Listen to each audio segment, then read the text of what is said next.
Hi and welcome to Health Plus. Pregnancy and childbirth are a routine affair, but for a certain group of women, this needs specialized care. Fetomaternal medicines units are available to help the high risk of pregnancy management. Today we have with us Dr. Meenu Batra of Saimar, Cochin with us, who's going to tell us more on the baby inside the mother.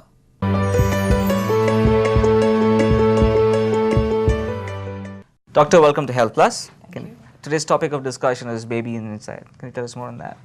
See why this topic has become more important now, because we know that most of the pregnancies have a normal outcome, but what we tend to forget is that all women have a certain amount of risk of some kind of abnormality happening.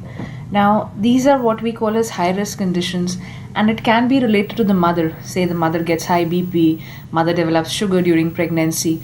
It can also be related to the baby inside. It can be like structural or some chromosomal anomalies, or say some couples who've had a previously abnormal baby. Now, as far as the mother is concerned, a lot of clinicians have a lot of experience. They have been dealing with these kind of pregnancies since decades. But when it comes to concerning the baby inside, there are still a lot of confusions and dilemmas that still exist. I find it very unfortunate to say that even with the modern techniques, I know people, once they've had an abnormal baby, they don't even want to think about getting pregnant again, which is unacceptable, I guess. And all this is happening basically, I guess, because of the lack of awareness. And on the whole, when you look at it, such kind of abnormal babies we get to see very less frequently. But still, all this is what has given birth to the concept of what we call as fetomaternal medicine. Now, when you talk about this particular field, it is not a single man show. This basically is a team of doctors who have the expertise to deal with such kind of cases. So this comprises a team of obstetricians, there are radiologists, there are geneticists, there are pediatricians who have experience to deal with such kind of cases. Now in our center itself, we have been running such a unit for the past 10 years. We were one of the first people to start such a unit in Kerala. But again, I feel very unfortunate to say that it is only now that people have started understanding why we need such kind of a unit. It is basically to help these kind of couples, because they go through much more mental trauma rather than the fact that okay, they've got an abnormal baby, but the kind of psychological tension and trauma that they have to go through is much more. So it is very important to spend time to these with these kind of couples, and try to correctly find out why it happened to them, and let them know correctly what is the chance that this can happen again to them.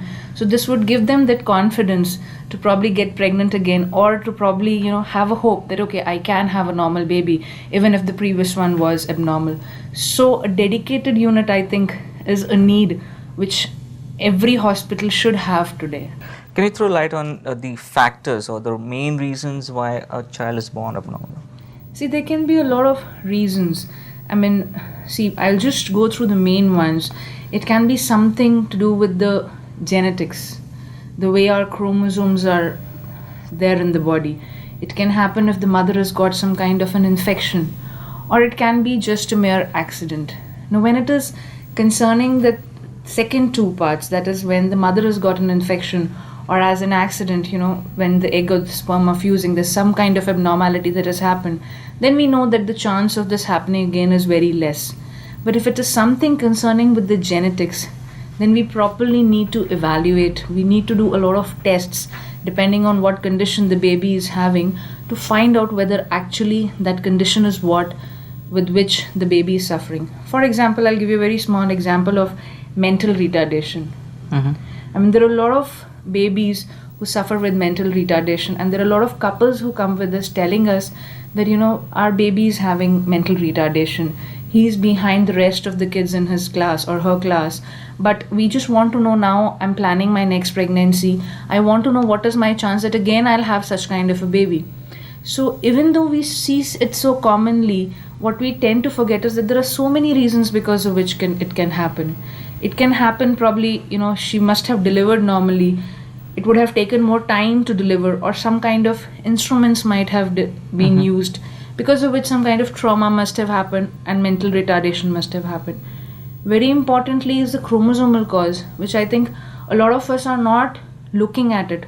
We are trying to ignore it. But what we forget is, say, Down syndrome. I think a lot of people are talking about Down syndrome nowadays, but nobody is taking an effort to find out whether the baby has Down syndrome or not.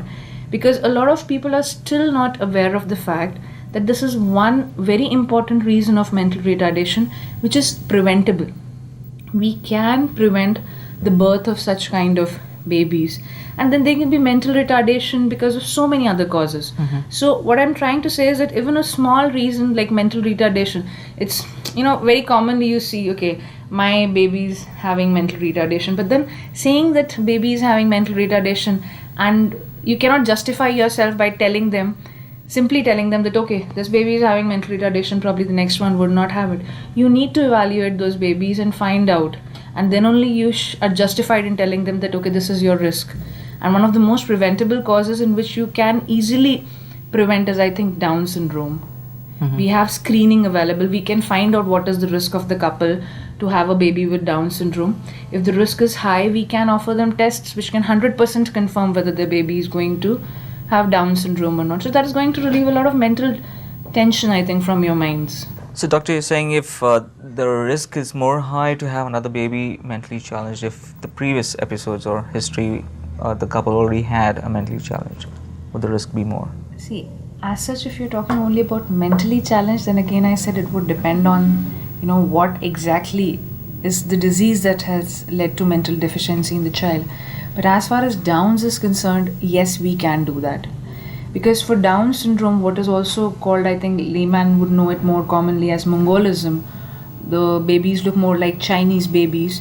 So that is something which we can rule out.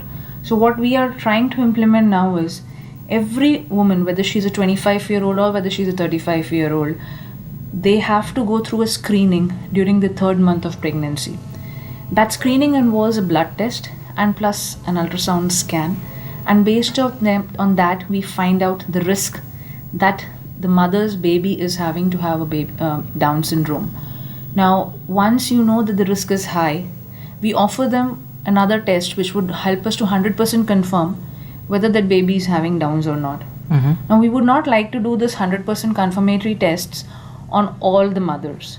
Why we are putting the screening test in between is because when we are doing a 100% confirmatory test, it's an invasive test.